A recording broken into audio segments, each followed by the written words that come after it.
Welcome, everyone. My name is Philip Ely, and on behalf of the Children, Youth, and Families at Risk Professional Development and Technical Assistance Center, thank you for joining our webinar. We're pleased to provide another wonderful webinar for you today. It is my pleasure to present today's speakers.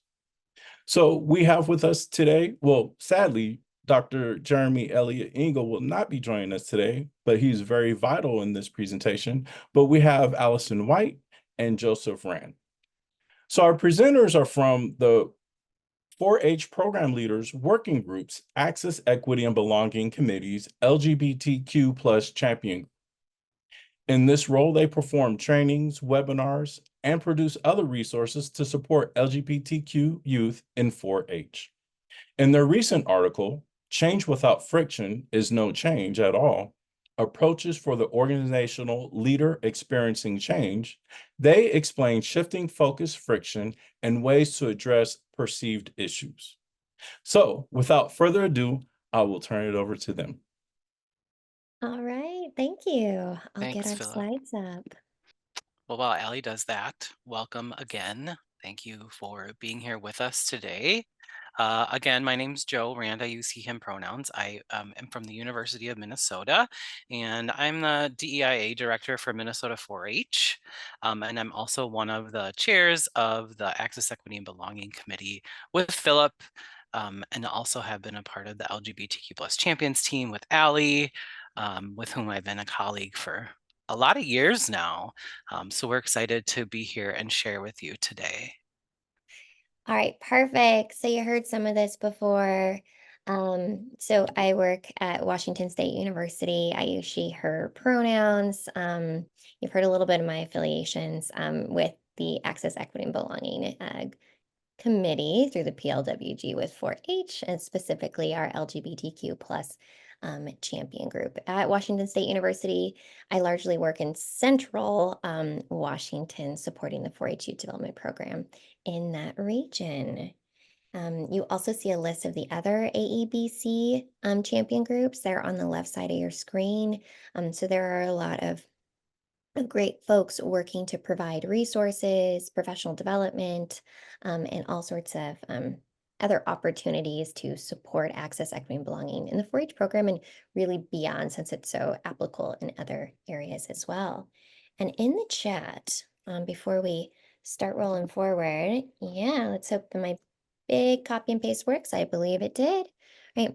I'm going to go ahead where I just did. I threw in some links that of different resources, articles, or sites that we're going to mention. So you just have them from the jump, and we can share this again at the end as well. Awesome. So we thought it would be good just to get us in the right headspace to ask you this question, and we'll have you share it in the chat box.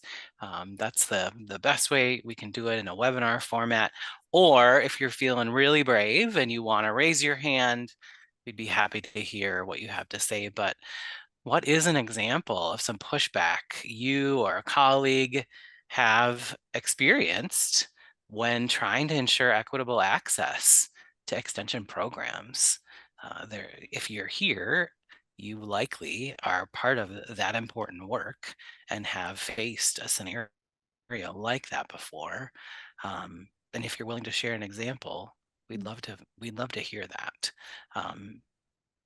Whether or not it was successful, whether or not you were successful like navigating that, because it's tough work. Lupita said some people in their state are not ready to have this conversation and they just leave 4-H. Yeah, that happens. Thanks, Lupita, for sharing that. Allie and I end up having this conversation a lot about LGBTQ plus kids, because that's an important part of our work. And similar to what Lupita shared, there are folks who are not ready to have a conversation about LGBTQ plus identities or how those young people are a part of 4-H. And so sometimes we're able to help them understand why it's important to create spaces where those young people can feel belonging And sometimes they can't. And then it is okay that they might leave. Dwayne, I see your comment there, not taking the time and opportunity to understand or learn and be flexible in the future. Thanks. And as people are typing, I'll just add that I hear a lot of pushback and misunderstanding, and a lot of people that will generally say, well, what's wrong with our traditional 4-H programs? Yeah. It's all about cows, right? Cows and corn. So we hear a lot. Yeah. Well, thanks for sharing those. We don't want to sit here for too long.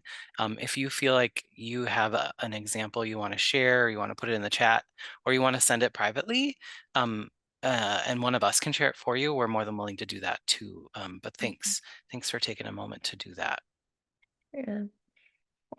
Those few examples are actually a perfect segue into what we're really talking about today. Today, we're not talking about those moments where, someone's leaving no matter what you say. We're talking about crafting conversation in those moments where you do have an opportunity to connect over shared values and mission, where you're um, working to mitigate and respond to the friction going on, and hopefully a way where you're going to be able to, keep a positive relationship. So those are great. And even in those, great examples, I should say, even in those moments where you have an opportunity to maintain a relationship, to find an opportunity to keep moving forward with people and not lose people, that's still hard. I might even be scarier. It can sometimes be easier to be done, right? Than actually to keep moving forward. So we're gonna do a gut check.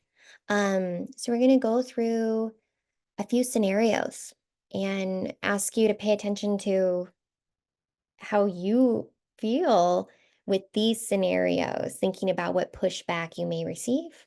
Some might not be a lot, some might be a lot. So let's do a gut check together. All right. Would you deal with pushback if rainbow safe space symbols were used on program recruitment materials? Just think about that. Think how your gut feels and how people you work with, your stakeholders, may respond. You redirect resources from a program that historically served a middle-class white youth, or served, I guess, middle-class white youth rather, to a program focused on immigrant and refugee youth. Non-binary is added as a gender option on program registration. Your local program marches in a Juneteenth parade. A longtime staff member is dismissed for refusing to respect a youth's chosen name and gender. Gender dress code policies are removed. Youth in foster care automatically receive 100% program fee coverage. Authentic inclusion of unstably housed youth is listed as a program priority. Staff share their pronouns in group introductions. You require all personnel to participate in social justice youth development training. Or overnight youth programs include gender inclusive housing options. Some of these might not have felt very scary when you think about pushback. Some of them might felt like a lot. All right. We all are in different spaces, different communities, have different stakeholders, have all these different factors around us. Our context changes. So what some of us are able to do, maybe a little more bravely or a little more quickly or maybe a little more successfully, is different, right? From what our neighbors in maybe a different community, different context, different administration, different state, et cetera, are able to do. But here's the kicker. As we sit with those things in our gut and we think about how people might respond, we may in fact be suffering more in our imagination than we would in reality. Now, there's a lot you can do to work on what's going on in your imagination.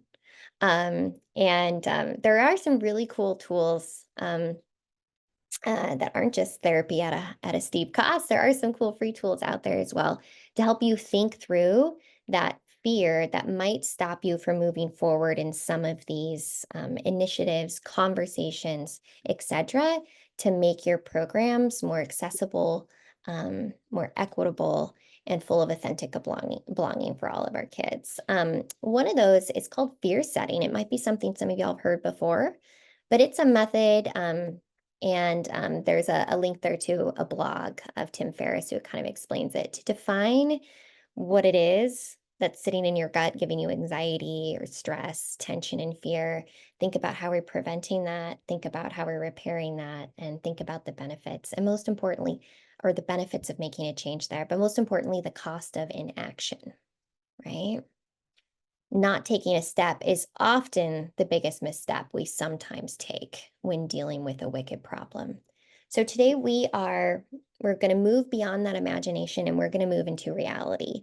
How do our stakeholders respond to these hard conversations, these important initiatives, and the changes we need to make in our program to stay current and stay accessible to our communities? And knowing how they're going to respond, it's important to understand why they respond that way. And so we can craft our communication and our responses in a way that hopefully meet people at a moment where we can move forward together to maintain those relationships and not just lose them. So as we sit with that, you might be asking why? Why is this important? Why do we continue to do it? We've got legislation happening all over the country that's preventing folks from doing DEI work. Lots of kind of scary stuff happening that gets in the way of us being able to create inclusive spaces for young people.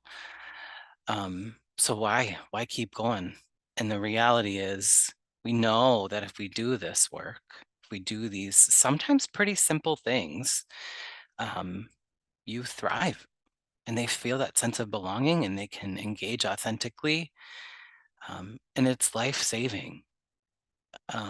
There's a lot of ways, we providing these supportive environments, but thinking about the non-discrimination and anti-bullying policies that are in place and making sure that we adhere to those. Does the curricula reflect the population you're working with? Is it trauma informed? Are we respecting identities? Are we allowing youth their own agency to steer the program?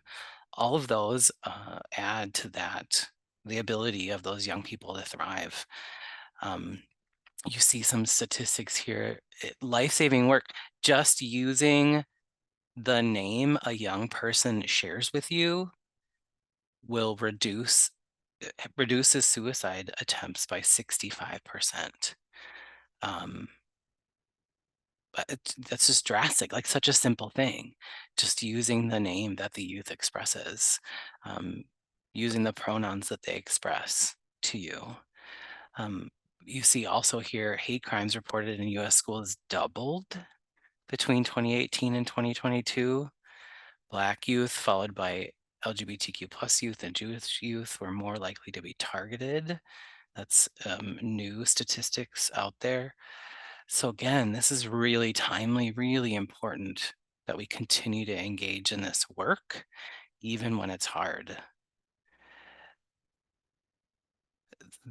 This is the other reality, is layer on this sort of disconnectedness, the anxiety, the depression that young people face at a high rate. You see here 42% of youth felt sad or hopeless in 2021. So, we're not too far away from that. Suicide is the second cause of death for young people. Like, these things are heavy. And then when you layer on identities that have historically been discriminated against and excluded or marginalized, it gets even harder. The statistics get even worse. You see that there. some research here from the Trevor Project that is a couple years old now, but is really important as we look at those identities and the layered identities that young people have and how that affects the suicidality of those young people. So that's why we're doing it. That's why it's important. That's why it's so great that you're here to hear some of this today, to get some resources. We are not going to solve this problem today in an hour, but hopefully you will walk away with some resources and some tools to help you do this work. And this is just a really important thought, sentiment. It's, just welcoming people is different than this was created for you. That makes a huge difference and is incredibly meaningful, especially for young people. So we need to make sure that we are providing them the opportunity to help direct our work, and that they're able to do that in an authentic way and not feel that they have to guard themselves. And so we know that change isn't smooth. We talked a little bit about that before. Phil said, traditional 4-H or traditional youth programming was risk and prevention based for a long time. That's what youth development grew out of. And we have moved to providing spaces for young people that they want to be in so that they can they can explore their passion, they can use their skill. And it's not just about learning about the things we want them to learn about. It's about helping them explore the things they want to learn about. And so that means a shift in the way that we do programming. And we know that that is not smooth. And so that's a part of this work. And so Jeremy, who's not here today, some of this is based on some research that he conducted. And we're going to share that and go through this idea of shifting focus friction is what it has been, what they named it. And you can see there's a link there for the article if you want to dive in a little bit more. So here's the idea. When we shift resources or shift away from a program that folks have been engaged in for a really long time or has been really meaningful or are really attached to, folks perceive that as a loss, that you're no longer investing in the thing that's really, really important to me. And so when you add that to that deep appreciation for a program that's been really meaningful for their family, maybe across generations, we have those sort of legacy families who've been a part of a club in 4-H, at least anyway, for generations. But when folks have been a part of an organization that's been so meaningful to them, there is that really deep sort of sense of ownership of the program. And so when we start to shift, when we start to change, sometimes they don't understand what that change is or how the organization has changed in order to remain responsive to the needs of community, the needs of young people. And so there's this misunderstanding of the mission of the organization. The mission of 4-H isn't what it was. It has to evolve in order to meet the needs of young people, in order to meet the needs of the country, youth everywhere. And so we need to make sure that we're communicating that well. But when you put all of these things together, when folks are perceiving that you have shifted away from a program that's really important to them, and it's something that they really, really care about or have had a connection to, and they don't understand the why, then we see destructive behaviors often. We see the pushback, we see we hear whatever the thing is that you've heard, right? Like I have heard you ruined my kid's 4-H career. You're ruining the program. Why are you taking away from these young people? this program is more important than all the other programs, whatever those things are, or they manifest themselves in actual like behaviors. When you're in space with people and there's higher tension, that often comes out too. And so those things really can be a blow to the organization, and are not constructive in moving forward in the mission of the organization, helping people understand the new why and why things have shifted. And so all this together has, we will call shifting focus friction. Likely this is ringing a bell with you, my guess is, because I feel like this is just the work that you're doing all the time because of the way that youth development constantly evolves with young people. So just some real simple ideas here. We're going to dig in, but we want to make sure that we point out a few things before we move on. So again, making sure that we have communicated the mission in a way that folks understand. That we acknowledge the fact that they have a deep appreciation for the program. That can be an asset to us, if we know how to navigate that. And so making sure that we acknowledge that, and acknowledge that they are feeling a loss and that is real, helping communicate to them that things aren't disappearing, and that we are here to help them navigate, clarifying this is the direction of the program now because we are trying to meet the needs of the young people in our community or in our organization. And hopefully you're able to, through those tough conversations, build trust. I mean, that's where you can build trust, is by having tough conversations, open dialogue, and really sort of coming together around that mission and thinking about, okay, how do we do this together? Your values are X, and the way the program is meaningful to you is this. That's still relevant and valid, and help us do this. Coming together around those things are part of how we're able to navigate this. All right, so we got it, right? It's one thing to hear the recommendation of identifying, mutual values, finding common ground, clarifying your mission. But I mean, how on earth do you do that? Especially if you're like feeling exhausted and your workload's through the roof, or you just weren't expecting that email that was ugh, or that conversation, or that surprise phone call, or that person to stand up at the board meeting and share that thing. And this stuff the best you can prepare, you can even sometimes, get caught by surprise, or even when you're not surprised by what someone says, it can still kind of hit you right in the heart or the gut. So, what we're going to do next is share two of our favorite communication tools. They just so happen to come from the same book. It's a book that some of you might have on your shelf. A link to this book was in the links we shared, or at least Phil shared, thank you so much, at the start of our webinar. And you might have a favorite communications book as well. If you have one, feel free to drop it in the chat so we can learn from each other. But we're going to start here with these two tools. Start with heart and contrast.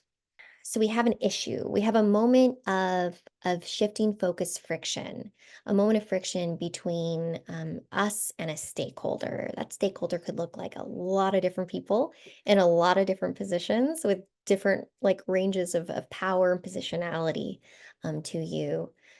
So let's find some words so that we can find our common ground to clarify our mission, and hopefully open that dialogue to build, trust in a relationship, not break it down.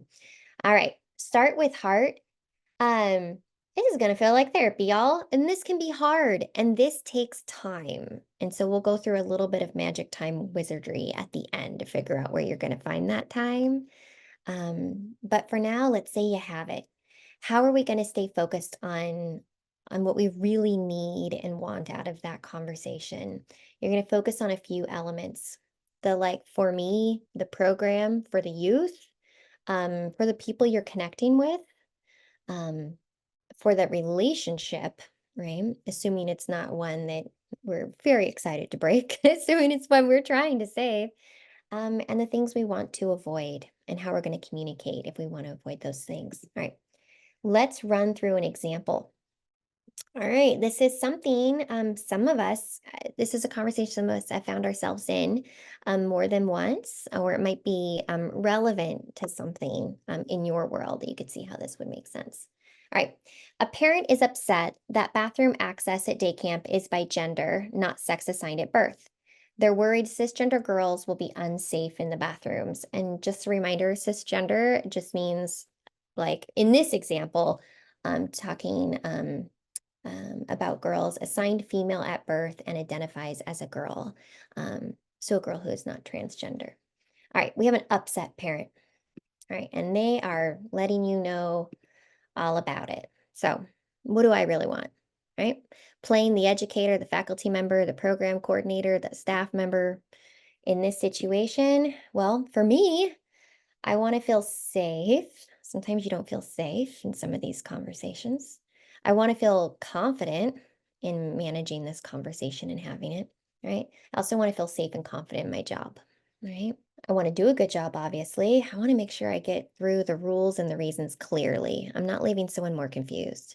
Now, am I changing hearts and minds out there? Yeah, maybe not.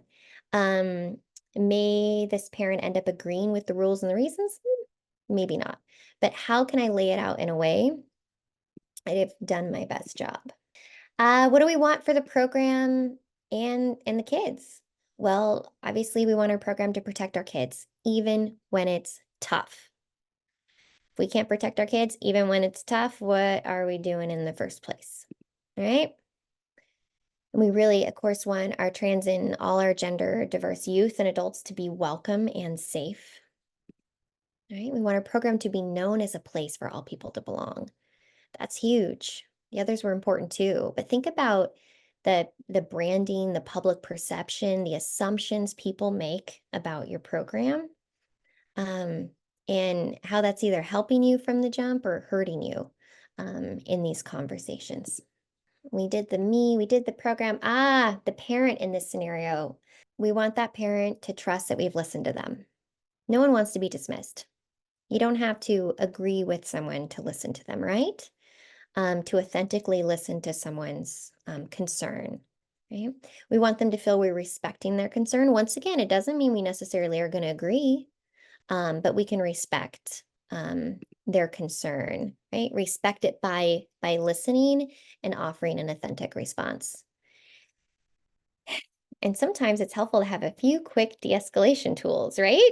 All right, so how can we, and maybe this is language that you will see in a response if you're getting to respond over email, so you have a moment. Or maybe it's a quick tool you can keep in your back pocket when someone's, catching you live in person, face to face, or via Zoom or whatever it is. So you can challenge yourself to quickly de-escalate and provide some respect and recognition of their concern before you move forward. All right. I agree that. Can you fit that in anywhere? Is there anywhere in the person's concern that you can find a point of agreement?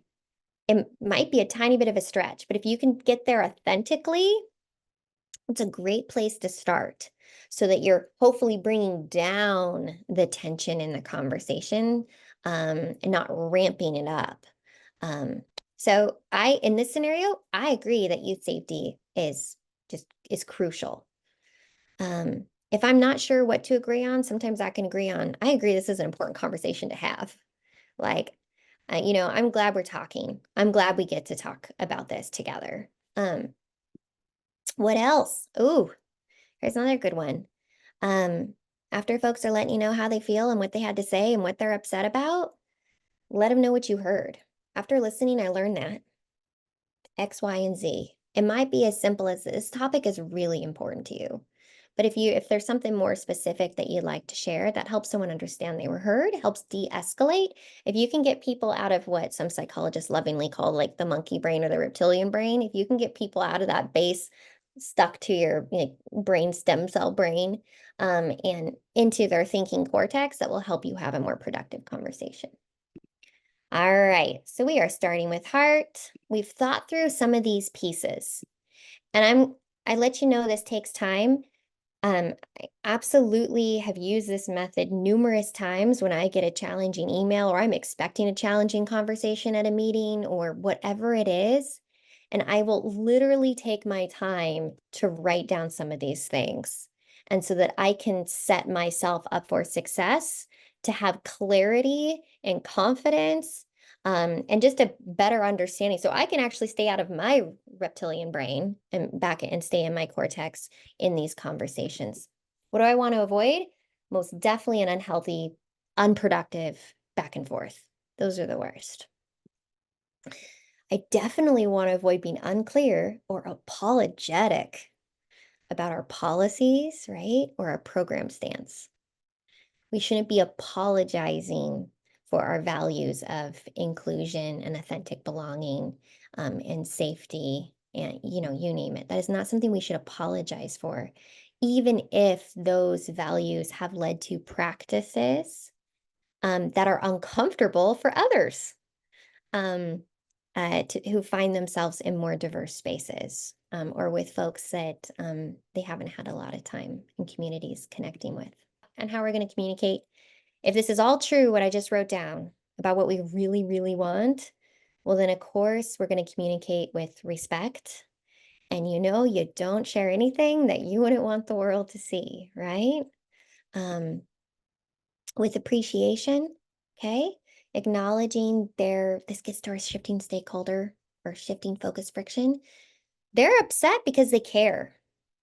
They care about something. They're definitely caring about their child in this situation, their safety in this situation, or other people's youth in this situation.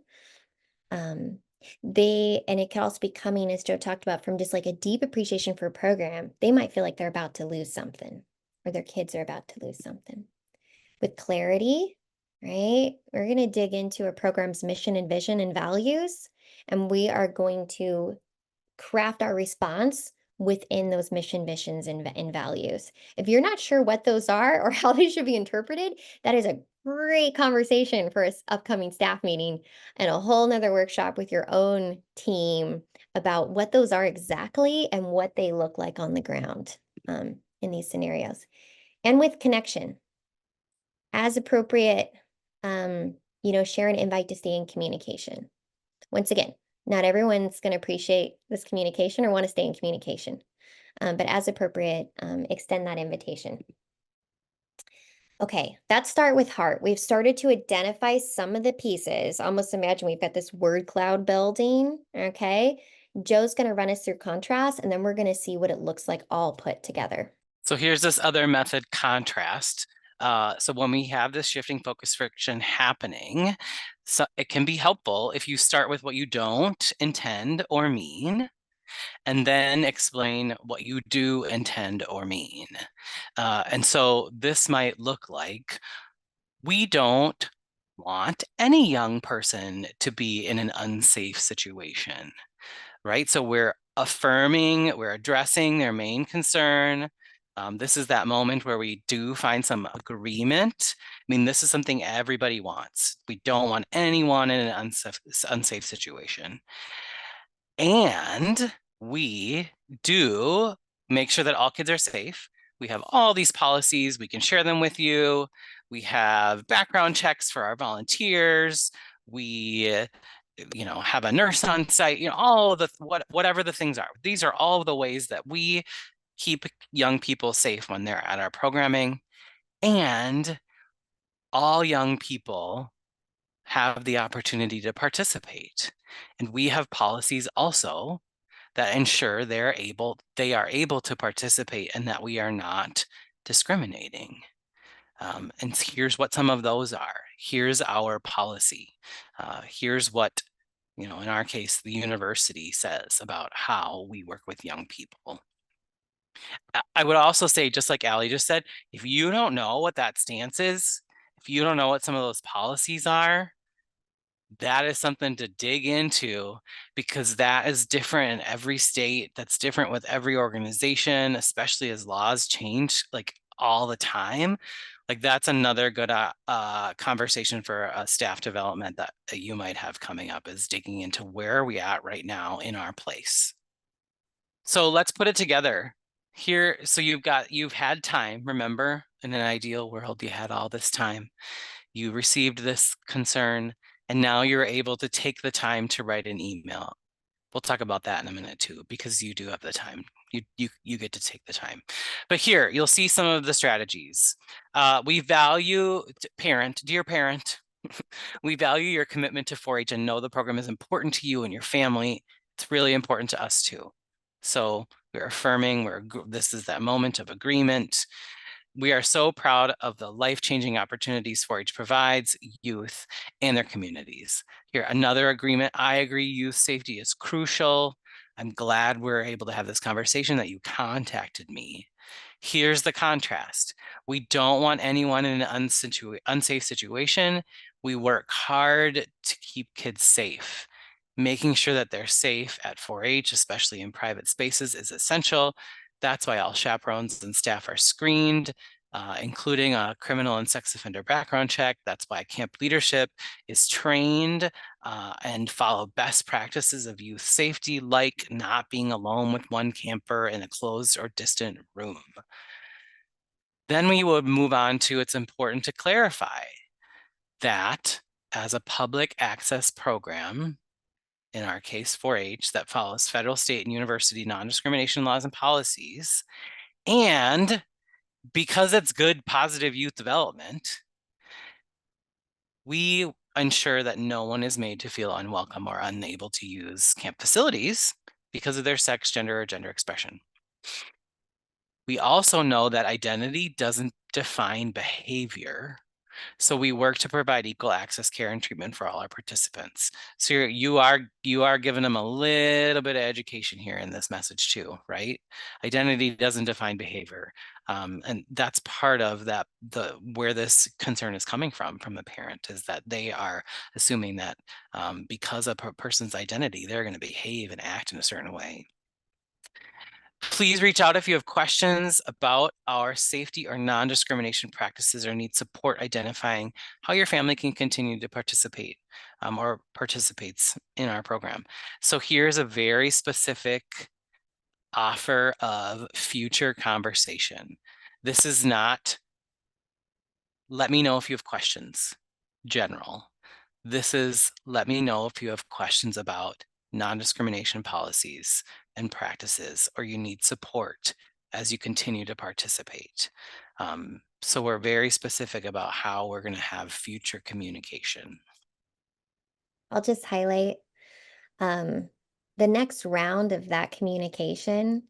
If someone's coming back and, your answers aren't satisfying them, or they're taking, issue with like your university's, non-discrimination policies, it's in that next round that I'd be more likely to direct them to my university's like office of like equal opportunity, or the Title IX office, or whatever it is.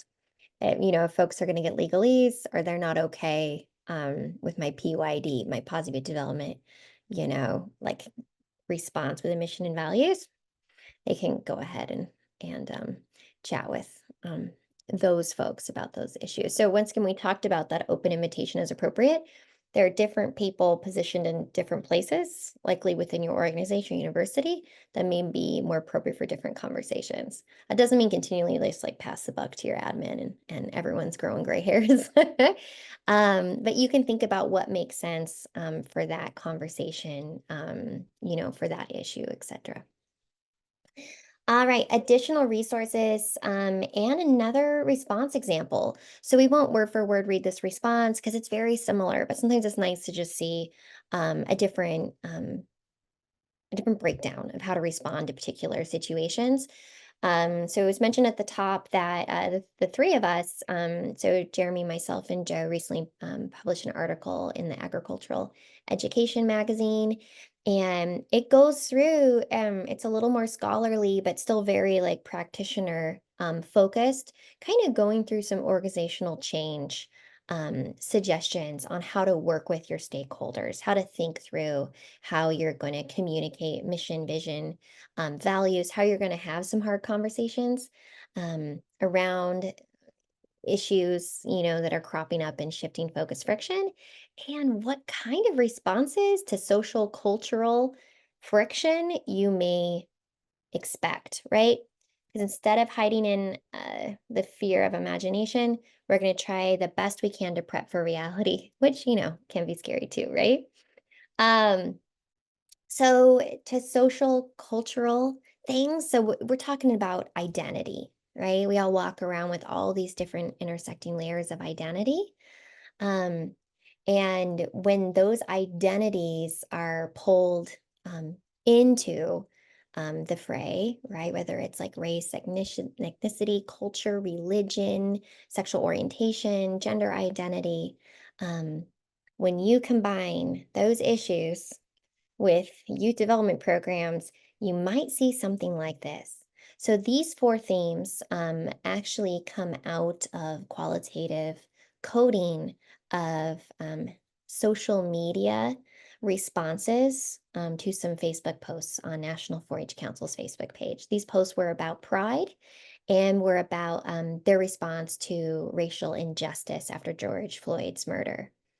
I want to also let you know that majority of the posts and responses were overwhelmingly positive, like vast majority, but there were thousands and thousands of comments and emojis on these posts. So going through and taking a look at the ones that could be coded as friction, this is what we see. This topic is political. So I bet you expected that one, all right? This topic is inappropriate for youth, right? Why are we talking about this with kids? Why are we talking about this in a kids program? This topic is inappropriate for an agricultural organization. Now, there's a whole lot in there when you talk about 4-H because we do a lot more than ag ed. But if that's not what your day-to-day job looks like, switch that for whatever it is people perceive you to do. If you in fact do more than just that. Even if you were pretty topic specific, chances are you're also positive youth development specific. Okay. And this topic isn't necessary. This one you might see over and over. Why are you talking about this? You're making it worse. You keep bringing this up, or that you're running a program specifically for this community, this identity, this, you name it. Like, you're creating the problem. It wasn't there. We never needed this. Just sitting with the reality of what to expect. You can even start with heart and contrast. You can sit with colleagues and peers, and you can actually brainstorm your responses before you even get that email, or that phone call or that knock on the door. You can do the fear setting and response setting within yourself, so you're just even more prepared right from the jump, understanding what people might say and how they might react, and understanding why. That shifting focus friction, understanding that is actually a really powerful tool to know that at the core of it, one of the reasons why people might be so upset is actually because they care so much about a component that you share, right? The program that they participate in, their kids participate in, etc. All right, consider that friction you expect. Work on a plan. All right, and here we get to how on earth do I have time for any of this? Make it. Be a wizard. Be a wizard. Get your wand out. You don't owe anyone a response immediately. Like, unless somebody is actually like their life is being threatened, right? You can take some time. So whether that's thanks for calling, I have a meeting to go to, or you're on a Zoom and technology and the Zoom crashes, or you know what? I was headed to the restroom. I'll come find you. Or even just to be able to say, this caught me off guard, and I can tell you're really passionate about it. I'm having a reaction. For us to have this conversation in this moment is not going to be constructive. So I need a minute to like compose myself and think. We both need that in order to be able to move the conversation forward. Any of those, like, use those strategies to give yourself the time to go back to the resource, to think about those questions, to make sure that you know what the policy is, to remember some of the strategies, like maybe it's contrast, or maybe it's, oh yeah, let me think of one thing to try to agree with this person so that I'm helping to de-escalate the situation. And then, you're back in your office or you're in the restroom on your phone, like looking up the resource or whatever the thing is, so that when you are able to re-engage, that you feel grounded in and feel confident in the policy, whatever the practice is, how you need to respond to that person. And here's why. When you're in that, I call it lizard brain, Allie said reptilian brain, when you are in that headspace, that is never a good place to respond, not going to create a good response or constructive place. When you speak when you're angry, and you will make the best speech you will ever regret. Right? So don't make things worse by feeling like you have to respond immediately, because you should take the time to make sure that you're able to respond. And because that just models for the volunteer, the young people, like, this is how we navigate a tough situation. Like, that's how we continue to be able to make the environment more positive and navigate future situations that pop up, and not react to them, but by modeling that, which is hard. It's tough. It's really tough, right? Like, somebody comes at you at a program, and why did this happen to my kid? There's a reaction, right? But we owe it to the young people. You owe it to yourself to just take a moment, and center yourself. Thanks, Joe. Thanks, Allie. Yeah. Yeah, we have some time to go back through any of the content if folks would like to take a look at something in more detail, or if you have any questions that we can tackle together. I'll also say, so Allie has this QR code here that says affinity group and resources. So all of our champions teams within the Access, Equity, and Belonging Committee, most of them, I should say, have a fact sheet and other resources on the AEBC website. And so those are places to go for if you need to have some of that research or best practice information in your back pocket when you're working with young people who have historically been discriminated against or excluded from programming. Go use those resources, bookmark it or whatever, or if you want to print them, like we print them and give them out a lot when we're having conversations. The other thing I will say is that the LGBTQ plus champions team has a resource that has a lot of the responses that we're talking about already written to the common questions, like, the bathroom question. What do I do about a parent when they're upset about us having gender inclusive bathrooms? There are already words there that you can use in your responses. And so that's a really great tool as well. So any questions that we have for our presenters? Joe and I have found ourselves in plenty of these very hard conversations. And so this is the conversation we're offering you, and the tools and tips we're offering you today come out of experience of navigating what's worked to move a conversation forward, to protect kids, to uphold our values and missions, and to protect ourselves so we can maintain our sanity, our health, you know, and sustainably stay in our roles in these situations. And I mean, I all of these things are things we have done. I've used contrast to get out of speeding tickets. I've used the start with heart, like I told you, in so many conversations. I mean, oh, outside of work, marriage and kids, you name it. And I have most definitely faked a bathroom run on multiple occasions and absolutely had my smartphone while sitting in a bathroom stall to like, what was that policy? What was that thing?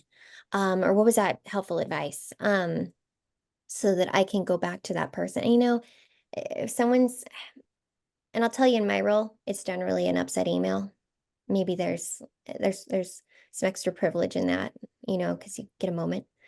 But, you know, a time or two when it was someone who was very upset, particularly a memorable time, who someone was really using their physical presence to like intimidate me in person. And I got to run to the bathroom. They were not gonna not let me go to the bathroom. Um, by the time I came back after my bathroom break, they had cooled down significantly and we got to reposition everything, the conversation and our physical locations in the space, so that I felt safer and they couldn't intimidate me in that way. And while everybody's thinking about questions or things like that, I just want to uh, bring up a couple of things that I just love that you all brought up. One is what you were just talking about. You don't have to answer right away. I think a lot of times we get in that mindset where it's like, oh, we got to give an answer right now, or we got to be perfect right now. But I love that you remind us that it's okay to take a moment. It's okay to leave, even if it's, hey, I just need to take a second to think about this. So that's one of the things that I love. So I see that we have a question in the chat, and it's what age is concerned to be too young to have these conversations with kids? Or should I say there's an age, um, or should I say, is there an age that is too young? Hmm. Uh, Daphne, I think in my brain I could interpret that in a few different ways. So I'm not sure if you're just speaking to hard conversations around social identities or discrimination or exclusion or inclusion. Um, and if that's the question, then I would say there's probably nothing that's too young. There's just a different way of approaching it, the way you would use your language or the examples you would use um, in that conversation to help the topic be relevant. Because young kids are really concrete thinkers, right? Obviously, they have a lot of power for abstraction and systems thinking as well. But in general, by making, you can help something feel more real, more concrete, more available to them by having an example that feels very relevant. So in particular, when we talk about like LGBTQ identities, we're talking about people and we're talking about families. You know, that's what we're actually talking about. Um, and so there's a way to have that conversation that works for kids. Now, if I interpreted your question wrong, please clarify, or Joe or Philip, feel free to add to my remarks. No, I think you're spot on. I think Mhm. um, as soon as you're starting to have conversations with kids, like as they're, I mean, I think, so I don't have kids myself, so Allie probably better positioned to answer this question, but you know, nieces and nephews, 25 of them, and we have them all the time. As you know, they are noticing things even before they're able to talk, as we're reading books, you know, as they're navigating, you know, when we take them to the farmer's market or whatever, you know, they're noticing things. And so as soon as they are noticing those things, I think we have to start having conversations with them in a very real way. Because the the discriminatory behaviors like that prejudice is learned. And so we have to try and unlearn that before, you know, prevent that before they learn that, because they're just automatically going to. So, you know, if we are careful about the conversations we do, how we have the conversations we have right away. I think that there isn't a too young. Yeah. I think about I mean, just the power of keeping one value really clear, that difference isn't deviance. Difference, like, and difference is normal. And then my kids who are 9 and 7 will argue, well, then nothing's actually normal. And they love just digging into that. And I mean, think about there's just ample examples coming from like disability community around like how to respond to your kids when they point out someone with a limb difference in the grocery store, how to respond to your kids when they make a comment about, you know, someone's wheelchair or the way their body moves or whatever it is. Are you dismissing them and saying, oh, don't talk or don't look or don't say that thing? And it's like, oh no, something's wrong. Like, are you like actually teaching exclusion like in that moment because of like social discomfort that you know you've picked up or is there an opportunity where you get to teach your kids that it's all right to it's all right to notice differences and we all have them and we can ask questions and we can find moments of connection, we can learn and like with limb differences, I mean, even just understanding that people are all born in so many different ways and you have different life experiences, it's not something that's devious, or right, identity doesn't define behavior, etc. So there are some core values that you could dig into that you could really work with kids, even when they're just really, really, really young, to have an understanding of like the benefit and the beauty and just the normalcy of diversity, yeah, and differences. Absolutely. Mhm. So I want to take a moment to once again just say thank you to our presenters today. Thank you for the tools that you've shared. Thank you for your thoughts. We appreciate it. And again, thank you to all of you all for joining our webinar today. Please take a few moments to complete the online survey. And if you'd like further information on this webinar or other topics, we invite you to contact the CYFAR PDTA Center at CYFAR or CYFAR PDTA at umn.edu. And again, thank you all for joining. And we are more than willing, if there's another question, we can stay on a little bit later, but I know we're at time. So I just wanted to say thank you and let everyone know that is the end of the webinar for today.